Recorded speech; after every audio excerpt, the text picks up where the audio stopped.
કેમ છો વિદ્યાર્થી મિત્રો? બધા મજામાં? લાસ્ટ લેક્ચરની અંદર આપણે ચર્ચા કરતા હતા દ્વિપરિમાણની અંદર ઘટકો અને એની ઉપરથી આપણે ટેક્સ્ટ બુકનું ઉદાહરણ નંબર 2 પણ જોયું. સમીકરણ બધા યાદ રાખવાના છે. મેં તમને ખાસ કીધું હતું એ સમીકરણ કેવી રીતના યુઝ થાય એના માટે મેં દાખલો પણ ગણાવ્યો. આજે આપણે એક મસ્ત થિયરી, ખૂબ જ સહેલી એવી થિયરી જેનું નામ છે સદિશોના દિક કોસાઇન વિશે માહિતી મેળવવાની છે. પહેલા તો સદિશોના દિક કોસાઇન એટલે શું એ સમજવા માટે આપણે બેઝિક રીતના યામાક્ષ પદ્ધતિનો ઉપયોગ કરીએ. હું આવી રીતના ફ્રી હેન્ડ કરું છું, તમે સ્કેલનો ઉપયોગ વ્યવસ્થિત કરજો, બરાબર ને? એટલે આકૃતિ તમારી મારા કરતા પણ સરસ થશે. આ ધારો કે ઉગમ બિંદુ છે. આ અક્ષને આપણે ઓલવેઝ એક્સ જ કહેવાની છે, મેં તમને કહી જ દીધું હતું. આને આપણે વાય કહીએ અને આને આપણે ઝેડ કહીએ. ઝેડ અક્ષ છે ને બેટા, હંમેશા આ બિંદુની આમ બહાર નીકળતી આવી રીતના હોય, ઉપર અથવા તો અંદર જતી હોય, ગમે એ રીતના દોરી શકાય. આવી રીતના ન હોય, પણ આપણી પાસે જે આ પેજ છે ને એ 2 ડાયમેન્શન હોય અથવા તો દ્વિપરિમાણમાં હોય, અને જ્યારે આ આકૃતિ ત્રિપરિમાણમાં આવે એટલે થોડોક મગજ હાંકવો પડશે અને પ્રેક્ટિકલી રહેવું પડશે. ઓકે, આ એક્સ વાય ઝેડ સમતલ થયું આખું, બરાબર ને? ત્રિપરિમાણમાં આકૃતિ દોરી છે. હવે ધારો કે કોઈ એક સદિશ હું ધારી લો, રેન્ડમલી ગમે એમ ધારી શકાય બેટા. આ એક સદિશ ધાર્યો.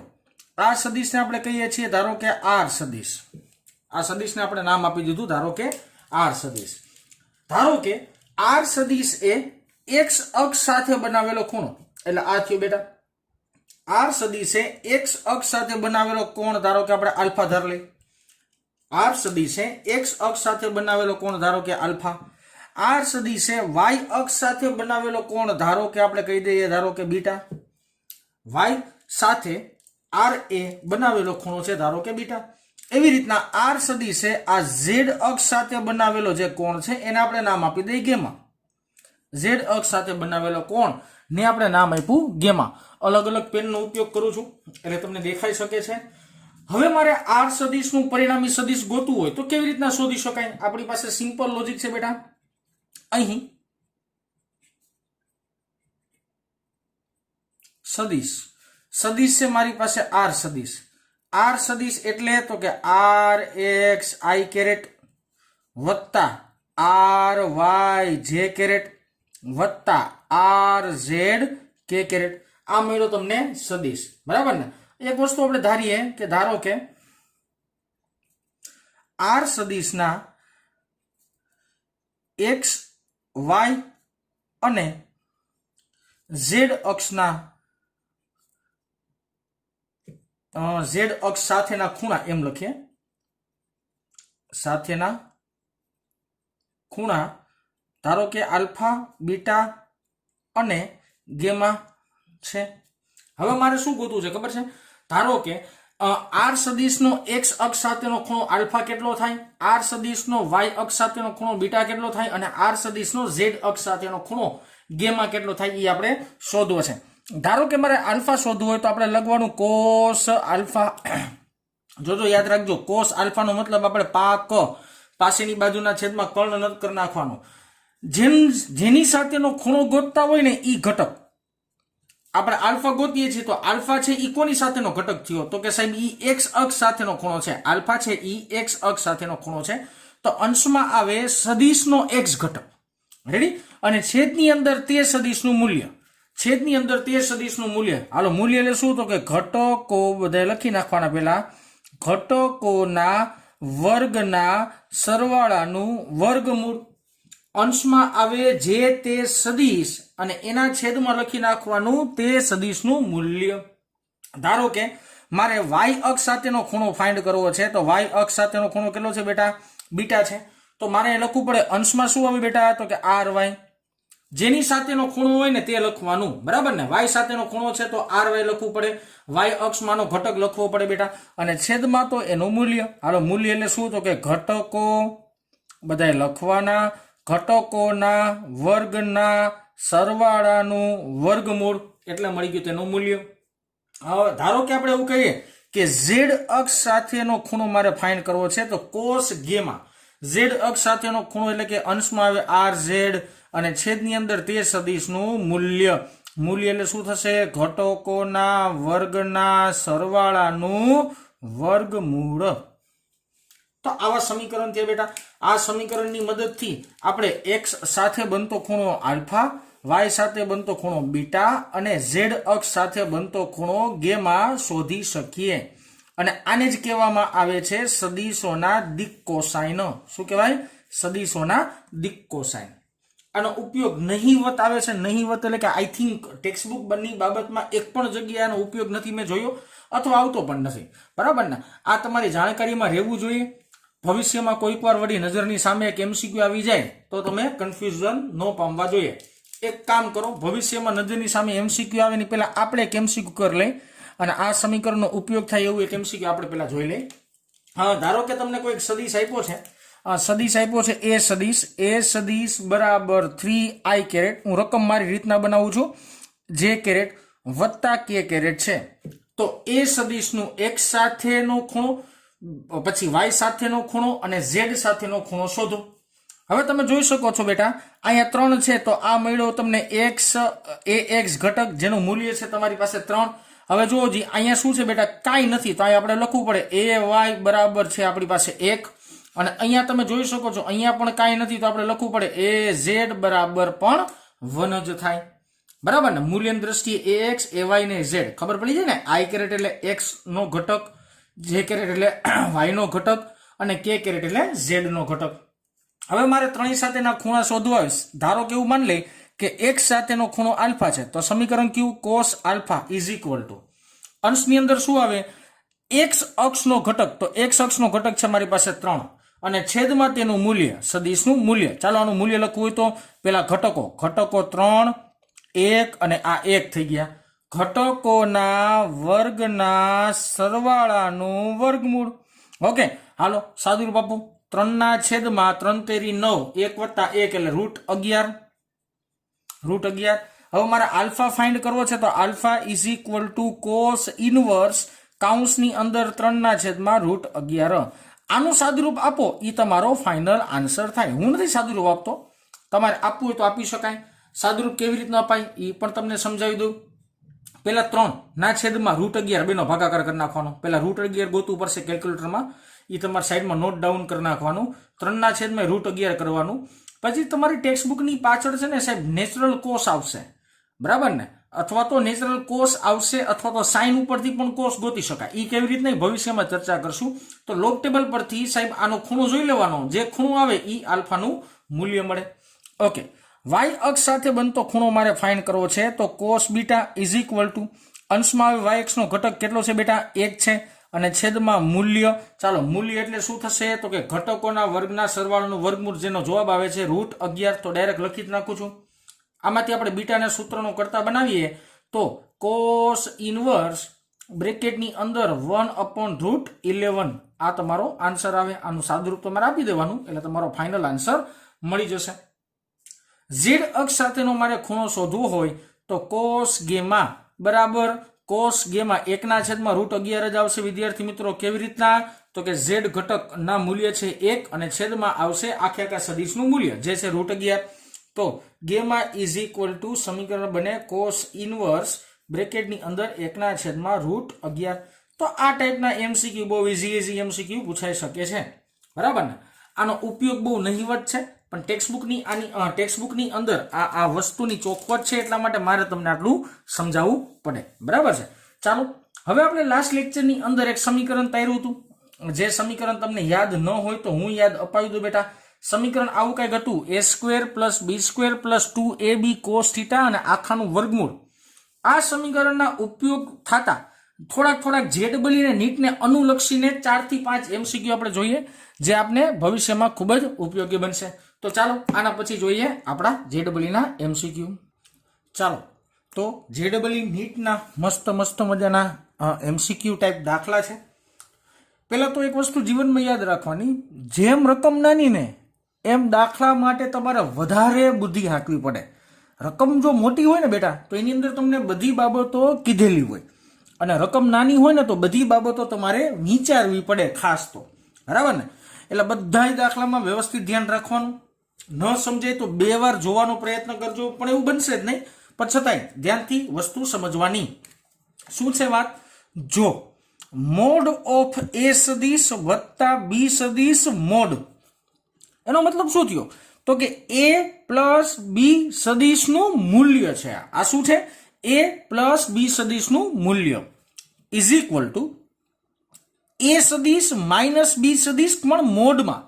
એનો મતલબ એવો થયો એ સદીશ પ્લસ બી સદીશનું મૂલ્ય માઇનસ એ સદીશ ને બી સદીશના મૂલ્ય જેટલું જ છે, વચ્ચે ઇઝ ઇક્વલ ટુ છે બેટા. એનો મતલબ એવો થયો આ અને આ બે એકબીજાથી સમાન હોવા જોઈએ. જો આવું હોય તો એ અને બી વચ્ચેનો ખૂણો ખાલી જગ્યાનો થાય. પ્રશ્નાર્થ થઈ જાય એમ કે હા હું વાત કરે કઈ ખબર નથી પડતી.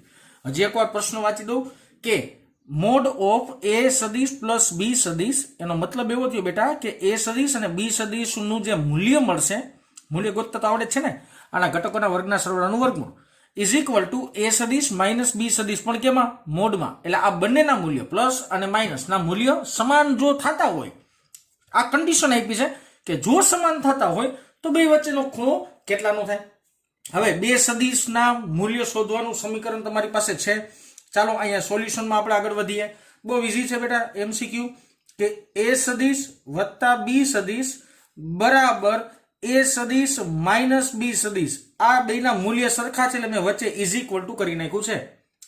તો બે સદીશના પરિણામી સદીશનું મૂલ્ય, બે સદીશના પરિણામી સદીશનું મૂલ્ય શોધવાના તમારી પાસે બેટા સૂત્ર છે. સૂત્ર આપણે ભણ્યા હતા. શું હતું? A square plus b square plus 2ab cos theta આખાનું 1/2 ઘાત. હાલો બરાબરની નિશાની અહીં નીચે લખું છું જગ્યાના અભાવને કારણે. એ સ્ક્વેર પ્લસ બી સ્ક્વેર પણ માઇનસ છે, અહીંયા માઇનસ આવે 2ab કોસ થીટા અને આખાની કેટલી ઘાત બેટા? 1/2 ઘાત. પેલા તો તમે સામસામે જોઈ શકો છો બેટા કેટલું કેન્સલ આઉટ થાય. જો તો ધ્યાનપૂર્વક જોજો તો એ સ્ક્વેર પ્લસ બી સ્ક્વેર, એ સ્ક્વેર પ્લસ બી સ્ક્વેર ઉડી જાય, આ કોમન સેન્સ. હવે આની 1/2 ઘાત ને આની 1/2 ઘાત એટલે ઈ બે ઉડી જાય, બેની ઘાતે ઉડી જાય ને. બે બાજુ વર્ગમૂળ હોય સોરી, બંને બાજુ વર્ગમૂળ હોય તો બંને બાજુ વર્ગમૂળ પણ ઉડી જાય. ઓકે, તો મારી પાસે વધ્યું કેટલું એ આપણે નોટ ડાઉન કરીએ. 2ab cos theta is equal two અહીંયા વધ્યું મારી પાસે માઇનસ 2ab cos થીટા. હવે આ માઇનસ વાળા પદને બરાબરની આ બાજુ લઈ લ્યો તો અહીંયા બે તો હતા ને બે પાછા આવે એટલે જવાબ શું થઈ જાય? 4ab cos થીટા બરાબર 0. એક કામ કરો, આ 4 અને ab અહીંયા ગુણાકારમાં છે, સામે જાય તો ભાગાકારમાં. 0 ભાગ્યા 4ab જવાબ આવી જાય 0. તો મારી પાસે વધે cos થીટા બરાબર 0. cos થીટાની કઈ વેલ્યુ 0 થાય? cos થીટાની કઈ વેલ્યુ 0 થાય? તો એનો મતલબ થાય થીટા બરાબર 90 ડિગ્રી. જો થીટા બરાબર 90 ડિગ્રીનો ખૂણો રાખવામાં આવે, એ અને બી વચ્ચેનો ખૂણો જો 90 ડિગ્રી રાખવામાં આવે ત્યારે બેના મૂલ્ય કેવા થતા હશે? સમાન થતા હશે. વિદ્યાર્થી મિત્રો એક વસ્તુ તમને ખાસ યાદ હોવી જોઈએ કે અહીંયા જે આપણે થીટા લખીએ છીએ એ થીટાનો મતલબ થાય એ અને બી વચ્ચેનો ખૂણો. અહીંયા આપણે જે થીટા છે એ થીટાનો મતલબ થાય સદિશ એ અને સદિશ બી વચ્ચેનો ખૂણો થાય. ઓકે, તો એ થીટાની વેલ્યુશન કેટલી મળે છે તમને? 90 ડિગ્રી. એક કામ કરો, આ તો આપણે મેથેમેટિકલી અથવા તો ગાણિતીય સમજૂતી દ્વારા સમજવાનો પ્રયત્ન કર્યો. આ જ વસ્તુને આપણે આલેખની રીતથી પણ સમજીએ.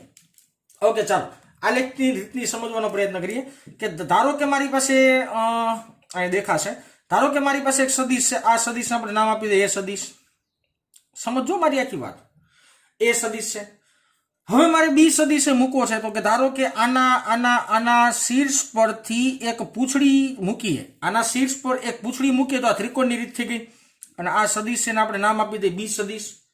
આનું પરિણામી એટલે કે પહેલાની પૂંછડી અને બીજાનું માથું, પહેલાની પૂંછડી અને બીજાનું માથું એટલે પરિણામી સદિશ મળે. પરિણામી સદિશ કેટલું મળે બેટા? એ સદિશ વત્તા બી સદિશ મળી જાય. આ પરિણામી સદિશ મળ્યો. ઓકે, એટલે મેં એ પ્લસ બી સદિશની આકૃતિ અહીં દોરી. હવે મારે એ સદિશ માઇનસ બી સદિશની આકૃતિ દોરવી છે. તો જો એ સદિશ તો આમ જ, એમાં કઈ હરી નથી કરવાની, પણ બી સદિશ માઇનસ દોરવાનો છે. માઇનસ દોરી એટલે બેટા આમ નીચે દોરવો પડે. આ બી સદિશ થઈ ગયું બેટા, આ થઈ ગયું માઇનસ બી સદિશ. આગળ માઇનસ મેં કર્યા છે. આનું પરિણામી દોરવું હોય તો કેમ દોરાય? પેલાની પૂંછડી અને બીજાનું માથું, પેલાની પૂંછડી અને બીજાનું માથું ને જોડતી રેખા. તો આ તમને જે મળ્યું આ મળ્યું મોડ ઓફ એ સદિશ માઇનસ બી સદિશ. આ માઇનસનું પરિણામી મળ્યું. હવે તમે જોઈ શકો છો બેટા કે એ સદિશ અને બી સદિશ વચ્ચેનો ખૂણો જો સરખો થાય અથવા તો એ સદિશ અને બી સદિશ વચ્ચેનો ખૂણો જો આ 90 ડિગ્રી, આટલું જ લેવાનું છે. આ ઉપલા ભાગમાં આટલું ને આટલા નીચલા ભાગમાં આટલું, ટોટલ 180 થાય મને ખબર પડે. પણ આ ઉપરના ભાગમાં જો બે વચ્ચેનો ખૂણો 90 ડિગ્રીનો થાય તો જ એ પ્લસ બી સદિશ અને એ માઇનસ બી સદિશ બે સરખા થાય. જો આના બેના મૂલ્ય ગોઠશો ને તમે ફૂટપટ્ટીની મારફતે તો તમને મેના મૂલ્ય કેવા મળશે? 100% સરખા મળશે. એનો મતલબ એવો થયો કે એ પ્લસ બી સદિશ નું મૂલ્ય અને એ માઇનસ બી સદિશ નું મૂલ્ય જો મારે સરખું જોઈતું હોય, રકમ પ્રમાણે સરખું જોઈતું હોય તો એ અને બી વચ્ચેનો ખૂણો બેટા કેટલો રાખવો જોઈએ? 90 ડિગ્રીનો રાખવો જોઈએ. આ સિમ્પલ એક એમસીક્યુ થયું, મસ્ત મજાનો. ત્યારબાદ બીજો એમસીક્યુ જોઈએ, બરાબર ને? આપણે બધા દાખલામાં બે રીતે સાબિતી આપજો, એક મેથેમેટિકલી અને એક આલેખની રીતેથી, એટલે તમને બે વસ્તુ સમજાતી જાવી જોઈએ. પ્રશ્ન શું છે? આ પ્રશ્ન જ વિચિત્ર છે, બીજું એમાં કઈ છે નહીં. જો એ સદિશનું મૂલ્ય, બી સદિશનું મૂલ્ય અને એ પ્લસ બી સદિશનું પરિણામીનું મૂલ્ય, સાંભળજો, એ સદિશનું મૂલ્ય, બી સદિશનું મૂલ્ય અને એ પ્લસ બી આ બેનો સરવાળો કરો એને પરિણામીનું મૂલ્ય, આ ત્રણેય જો સરખા હોય, સાંભળજો, એ સદિશનું જે મૂલ્ય મળે છે ને એ જ મૂલ્ય બી સદિશનું છે અને એ જ મૂલ્ય એ પ્લસ બી સદિશના પરિણામી સદિશનું મૂલ્ય છે. તો એ અને બી વચ્ચેનો ખૂણો કેટલો થાય એ આપણે શોધવાનો છે. ઓકે, સૌથી પહેલા તો આપણે વિચારીએ કે મારી પાસે પરિણામી સદિશ એ સદિશ વત્તા બી સદિશ નું પરિણામી સદિશ ગોતવાનું મારી પાસે ઇક્વેશન છે બેટા. મૂકીએ ઇક્વેશન. ચાલો, ઇક્વેશન શું છે? A square plus b square plus 2ab cos theta અને આખાની કેટલી ઘાત બેટા? 1/2 ઘાત. આ થીટા એટલે કે એ અને બી વચ્ચેનો ખૂણો થશે. ઓકે, સરસ. હવે એક વસ્તુ સમજો, એ સદિશનું જે મૂલ્ય છે ને એ જ બી સદિશનું મૂલ્ય છે, બરાબર ને? એ સદિશનું જે મૂલ્ય છે એ જ બી સદિશનું મૂલ્ય છે, એ તમને ખબર જ છે. એનો મતલબ એવો થયો ને કે આ આખા ભાગની જગ્યાએ આપણે એ સદિશ લખીએ છીએ, મૂલ્યમાં ડાયરેક્ટ એ લખી નાખીએ છીએ. કારણ કે જો એ વત્તા બી આખાની જગ્યાએ બી લખી શકાય અથવા આ આખાની જગ્યાએ એ લખી શકાય. હું અત્યારમાં એ લખું છું, તમારે બી લખીને ટ્રાય કરવું હોય તો કરી શકાય. ઇઝ ઇક્વલ ટુ ની નિશાની, હાલો બ્રેકેટની અંદર એ સ્ક્વેર એમનમ વત્તા બી સ્ક્વેર ની જગ્યાએ હું પાછો એ લખી શકું રકમ ઉપરથી, કારણ કે બી બરાબર ઓલસો એ છે. ઓકે, વત્તા 2a બી ની જગ્યાએ પાછું એ અને મૂકીએ cos થીટા અને આખાની કેટલી ઘાત છે? 1/2 ઘાત. આને વર્ગમૂળ જ કહેવાય, 1/2 નો મતલબ બેટા. ઓકે, સરસ. ચાલો, હજી આમાં સાદુરૂપ દેવા જવું હોય તો આપણે સાદુરૂપે દઈ શકીએ. સિમ્પલ. કેવી રીતના આપણે સાદુરૂપ દેશું ચાલો જોઈએ. હવે જોજો નિરાતે, આ બાજુ કરીએ a square plus a square એટલે થઈ જાય 2a સ્ક્વેર પ્લસ બગડો એમનમ a ઇન્ટુ a એટલે થઈ જાય એ સ્ક્વેર અને cos થીટા. હવે અહીંયા જે વર્ગમૂળ છે એને સામે લઈ જાય એટલે વર્ગ થઈ જાય. આ વર્ગમૂળ છે એને સામે લઈ જાવ એટલે શું થઈ જાય બેટા? વર્ગ થઈ જાય. તો સમીકરણ શું મળ્યું? a વર્ગ બરાબર 2a square plus 2a square cos theta. Okay, સરસ. ચાલો, હજી આમાં કંઈક નવું સાદુરૂપ જ દેવાનું છે, પણ કેવી રીતના દઈએ ને એ આપણે વિચારવું પડે સિમ્પલી રીતે, બરાબર ને? ઓકે, હવે આમાં સાદુરૂપની અંદર કાંઈ નથી કરવાનું બેટા. આ જે પદ છે ને 2a સ્ક્વેર ને આપણે બરાબરની ધારો કે આ બાજુ લઈ લઈએ, 2a સ્ક્વેર ને ધારો કે આપણે બરાબરની આ બાજુ લઈ લઈએ તો એમ કરી શકાય. અથવા તો આ 2a સ્ક્વેર cos થીટા ને આખા સૂત્રનો કરતા બનાવીએ. જો બનાવીએ આ આખા પદને હે ને સૂત્રનો કરતા બનાવીએ. 2a સ્ક્વેર cos થીટા બરાબર a સ્ક્વેર તો અહીંયા પડ્યું તું અને આ આમ જાય એટલે માઇનસ 2a સ્ક્વેર. હજી એકવાર બોલું છું, મેં શું કર્યું? 2a સ્ક્વેર cos થીટા ને મેં સૂત્રનો કરતા બનાવ્યો તો આ પદ છે એ બરાબરની આ બાજુ જાય એટલા માટે માઇનસ થઈ જાય તો માઇનસ 2a. હાલ લખીએ 2a સ્ક્વેર cos થીટા બરાબર a square minus 2a square એટલે માઇનસ a સ્ક્વેર વધે બેટા, બેની બાદબાકી કરો તો બે બાજુથી a સ્ક્વેર કેન્સલ આવો તો વધુ કેટલું બેટા મારી પાસે? તો કે વધુ 2 cos થીટા બરાબર -1. કાંઈ ન હોય તો 1 તો હોય. ઓકે, સરસ. cos થીટા ને આપણે સૂત્રનો કરતા બનાવીએ એટલે -1/2 એટલે કે 1/2. તો cos થીટા ની કઈ વેલ્યુ -1/2 થાય? તો મને યાદ હોય પણ તમારે યાદ રાખતું રહેવું પડે, 120 ડિગ્રીની. કોસની -1/2 વેલ્યુ હોય, થીટા 120 હોય ત્યારે આ સદિશ મારે દોરવો હોય તો દોરી શકાય. કેવી રીતના જોવાના આલેખની રીતે આપણે ચર્ચામાં લઈએ કે ધારો કે આ એ સદિશ છે, આ એ સદિશ, એટલા જ મૂલ્યનો મારે બી સદિશ ડ્રો કરવાનો છે. આ એટલા જ મૂલ્યનો મારે બી સદિશ ડ્રો કરવાનો છે. આ થઈ ગયો બી સદિશ. બેની પૂંછડી ભેગી છે, તમે જોઈ શકો છો. તો સબાચકોને રીતથી આપણે ઉકેલવું પડે. ચાલો સબાચકોની રીત આપણે વાપરીએ બેટા. આ મળશે તમને પરિણામી સદિશ. આ પરિણામી સદિશ મળશે એ સદિશ વત્તા બી સદિશ. જો એ સદિશ અને બી સદિશ વચ્ચેનો ખૂણો 120 ડિગ્રી રાખવામાં આવે, એ સદિશ અને બી સદિશ વચ્ચેનો ખૂણો 120 ડિગ્રી રાખવામાં આવે તો જેટલું એ સદિશ મળે એટલું જ બી મળે અને એટલું શું મળે? એ પ્લસ બી મળે. એનો મતલબ આ ત્રણેય સદિશના ઘટકો કેવા થઈ જાય? સરખા થઈ જાય. પણ બે વચ્ચેનો ખૂણો કેટલો રાખવો પડે બેટા? 120 ડિગ્રી. ઓકે, સરસ. ત્યારબાદ આપણે વાત કરીએ ત્રીજા એમસીક્યુ ની. શું છે પ્રશ્ન? જો a પ્લસ બી બરાબર સી, એટલે કે a અને b નું મૂલ્ય એ c જેટલું જ છે. a પ્લસ બી નું મૂલ્ય c જેટલું જ છે. બીજી વાત, a સદિશ વત્તા b સદિશ બરાબર c સદિશ, એટલે કે જો હું સદિશમાં a સદિશ b સદિશ કરું તો એનો જવાબ મને શું મળે છે? c સદિશ જ મળે છે. તો a અને b વચ્ચેનો ખૂણો કેટલો થાય શોધવાનો છે. હજી એકવાર આખો પ્રશ્ન વિચાર લઈ. a વત્તા b હું કોઈ પણ બે સદિશોના સરવાળા મૂલ્યની સ્વરૂપે કરું તો એનો જવાબ મને c મળે છે. અને એ જ સદિશ ને સ્વરૂપમાં લખવામાં આવે તોય પરિણામી સદિશ તરીકે શું મળે છે? c સદિશ જ મળે છે. તો a અને b સદિશ વચ્ચેનો ખૂણો શોધવાનો છે. ઓકે, પહેલા તો a અને b નું પરિણામી સદિશ શું છે? c. તો આપણે પહેલા તો c નું મૂલ્ય ગોતી. c ઇઝ ઇક્વલ ટુ, હાલો, પરિણામી સદિશનું મૂલ્ય a² plus b² plus 2ab cos theta અને આખાની કેટલી ઘાત? 1/2 ઘાત. હવે તમે જોઈ શકો છો c બરાબર શું લખીએ કે ટેકનિકલી a પ્લસ બી લખી શકાય. c બરાબર a પ્લસ બી લખી શકાય. હાલો, ઇઝ ઇક્વલ ટુ જમણી બાજુના પદમાં આપણે હરી નહીં કરીએ કાંઈ. a² plus b² plus 2ab cos theta આખાની કેટલી ઘાત? 1/2 ઘાત. હવે કામ કરો, અહીંયા 1/2 ઘાત છે ને બરાબરની આ બાજુ લઈ લ્યો એટલે અહીંયા વર્ગ થઈ જાય. આ 1/2 ઘાત ને બરાબરની આ બાજુ લઈ લ્યો એટલે વર્ગ થઈ જાય. શું બનશે? a પ્લસ b² બરાબર a² plus b² plus 2ab cos theta અને 1/2 ઘાત તો વહી જ ગઈ છે એટલે અહીં વર્ગ જ છે. આનું વિસ્તરણ કરી નાખો. a પ્લસ b નો સ્ક્વેર, વિસ્તરણ શું થાય બેટા? a² plus 2ab plus b² બરાબરની ઓલી બાજુનું પદ એમનેમ a² plus b² plus 2ab cos theta એમનેમ, એમાં કાંઈ હરી કરવાની નથી. આકૃતિ સમીકરણ પરથી જોઈ શકો છો a² b² a² b² ઉડી જાય તો મારી પાસે વધ્યું કેટલું એ લખી નાખીએ આપણે.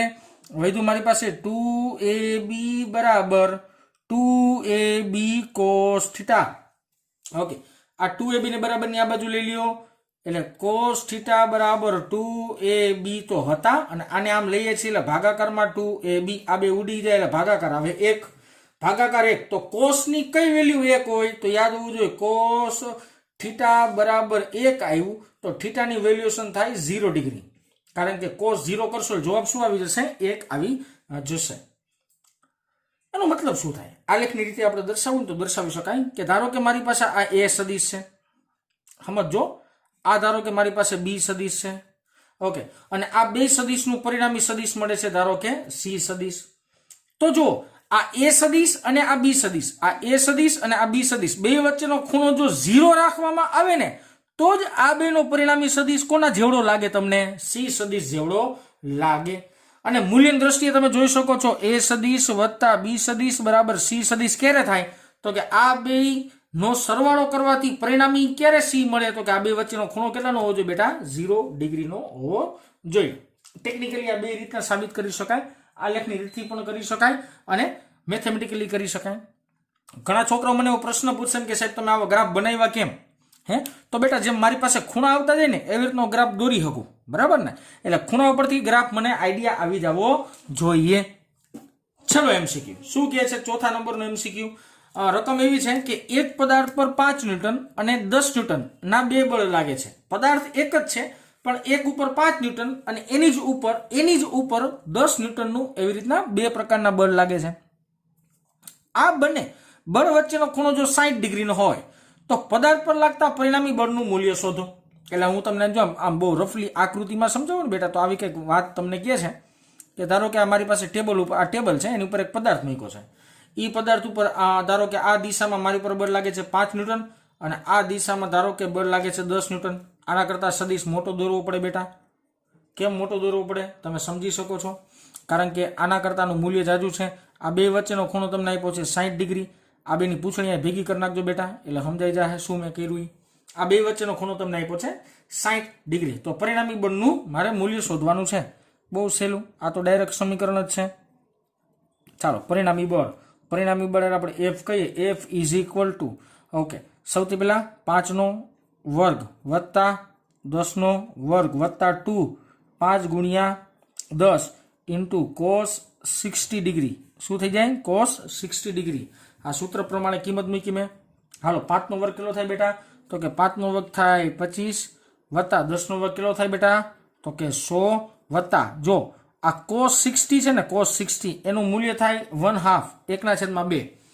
1/2 એટલે અહીંયા બગડો અને આ બગડો બે ઉડી જાય અને 10 ગુણ્યા 5 એટલે જવાબ આવી જાય મારી પાસે 50. આ બધાનો આપણે સરવાળો, સોરી આખાની 1/2 ઘાત ભૂલી જાઉં છું, આખાની 1/2 ઘાત આવશે બેટા. એફ ઇઝ ઇક્વલ ટુ આનો જવાબ આવશે 175 અને આખાની 1/2 ઘાત. ઓકે, તો એફ ઇઝ ઇક્વલ ટુ જવાબ લગભગ આવશે 13.2 ન્યૂટન. તમે કેલ્ક્યુલેટરમાં કરજો, આનો વર્ગમૂળ કાઢજો એટલે જવાબ આવશે લગભગ 13.2 ન્યૂટન. એનો મતલબ એવો થયો પરિણામી બળ. આમાં પરિણામી બળ કેમ મળશે બેટા?